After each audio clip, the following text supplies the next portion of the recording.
já, essa aula é bem tranquila, ó. E essa aqui não tem que fazer conta nenhuma, ela é teórica, tá? Eu vou fazer uns desenhos aqui, se for algumas explicações, mas não precisa fazer conta alguma. Durante uma ventania, uma árvore sofreu uma certa inclinação e depois retornou à posição inicial, meio que ricocheteou, né? Sabe quando alguém sem querer, ou às vezes por querer, espero que não, mas puxa o galho de uma árvore, você está do outro lado e solta, aí cai um monte de folha, fruta na sua cabeça, água, se estiver molhada? É isso. Então ele ricocheteia, ele volta, você puxa e solta o galho da árvore, acontece isso. Então, durante uma ventania, uma árvore sofreu certa inclinação e depois retornou à posição inicial, ricocheteou. Puff. Nesse processo, um de seus frutos foi projetado e submetido à ação exclusiva da gravidade, descrevendo um arco de parábola. Então, basicamente, o que aconteceu é que você puxou ela aqui, ó, e aí soltou, ela fez uff, e aí arremessou o fruto. Tá? Então, se ele está sob ação exclusiva da gravidade e descrevendo um arco de parábola, para reforçar a informação, o que eu tenho aqui? Uma questão de lançamento oblíquo. Lançamento oblíquo. Perfeito? Observe no esquema da trajetória do fruto e as setas 1, 2, 3 e 4. Então, aqui, eu vou apagar a minha linha vermelha aqui. Tem aqui a trajetória do fruto. E aí, aqui nesse ponto, ele colocou 4 setinhas, a 1, 2, 3 e 4, que representam possíveis vetores de velocidade resultante na altura máxima. Ele quer saber, basicamente, essa questão é para onde aponta o vetor velocidade em um lançamento oblíquo quando o objeto que foi arremessado, né, está em sua altura máxima.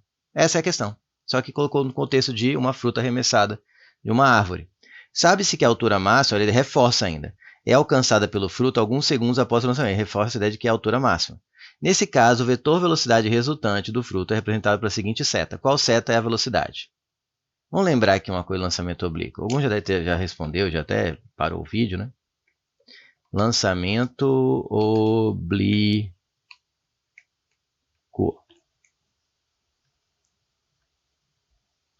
O mais importante do lançamento oblíquo, na minha opinião,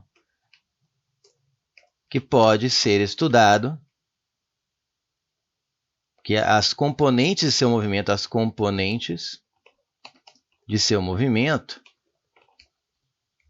normalmente vertical e horizontal,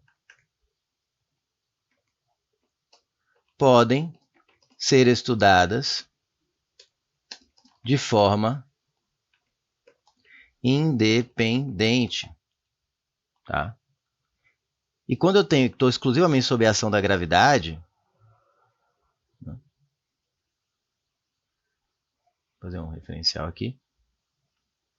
E aqui tem o projétil, arremessei com a velocidade inicial para cá.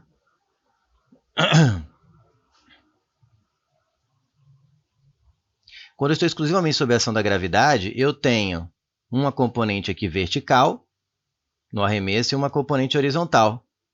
A componente vertical, ela enfrenta a gravidade, que é contrária na subida e é apoiada por ela na descida. Ela sofre a ação da gravidade. A horizontal poderia sofrer a ação da resistência do ar, porém aqui ele fala que está submetido ação exclusiva, só tem a gravidade, então não tem outra força, só tem a força da gravidade, seria a força-peso. Né? Não tem resistência do ar, não tem nada, outra coisa influenciando o movimento. É exclusivo, então é só a gravidade que está aí. Portanto, a componente horizontal não tem, a resultante é zero, não tem força sobre ela. Não tem força horizontal sobre esse corpo. Portanto, na horizontal você tem um movimento uniforme, né? Não tem força resultante, não tem aceleração, é nula. Já na vertical tem um movimento uniformemente variado. Então, se você pensar que a velocidade inicial vertical, colocar aqui V0y, e a componente x, V0x, estão respeitando isso aqui, tem que respeitar.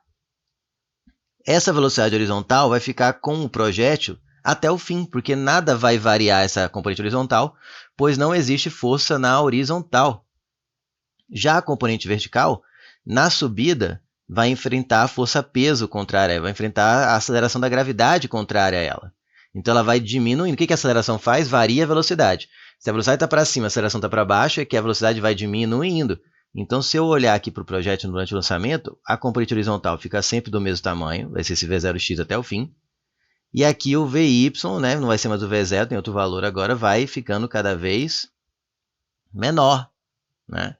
até o ponto que chega na altura máxima, digamos aqui, em que a componente y zera para agora começar a ir para baixo, quando nem lançamento vertical. Quando é que atinge a altura máxima? Joga algo para cima, ele vai perdendo velocidade, mas subindo, subindo, até que ele para por um microsegundo, por um instante ali, para depois começar a cair. A velocidade inverte o sentido, a componente vertical da velocidade. Então, esse ponto aqui, ó, na altura máxima, Vy se anula só para esse instante, depois ele vira, ele fica para baixo, porque a gravidade começa a acelerar o projétil para baixo, então começa a crescer a setinha da velocidade vertical. Porém, a velocidade horizontal está lá de boa, não tem ninguém para interferir nela, ela continua igual. Portanto, na altura máxima, eu só tenho o V0x, que vem lá do início. Então, ele é a própria resultante.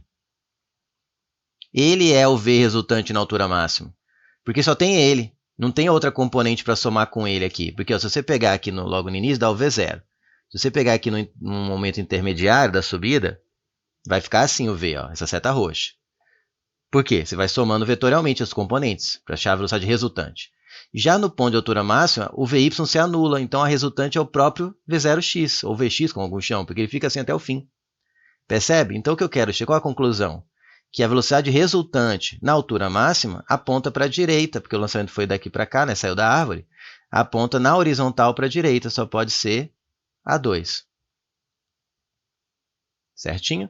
Outro jeito de você pensar é lembrar que a velocidade ela é sempre tangente à trajetória, ponto. A velocidade resultante é sempre tangente à trajetória. E nesse ponto, essa linha que é a tangente, que é a que rela aqui, nesse ponto de altura máxima. É um jeito mais rápido, se você lembrar de responder 2 e ir para o abraço. Então, tem duas maneiras. Lembrar que a velocidade resultante num deslocamento, ela é sempre, o vetor velocidade é sempre tangente à trajetória, e aqui tinha a trajetória, é só fazer a tangente. Ou lembrar que no lançamento, aqui foi legal para explicar bastante coisa, que no lançamento oblíquo, no ponto de altura máxima, você só tem a componente horizontal, porque ela fica no MU, a velocidade é constante. A vertical anula ali por aquele instante, para depois virar para baixo, né, sentido da gravidade.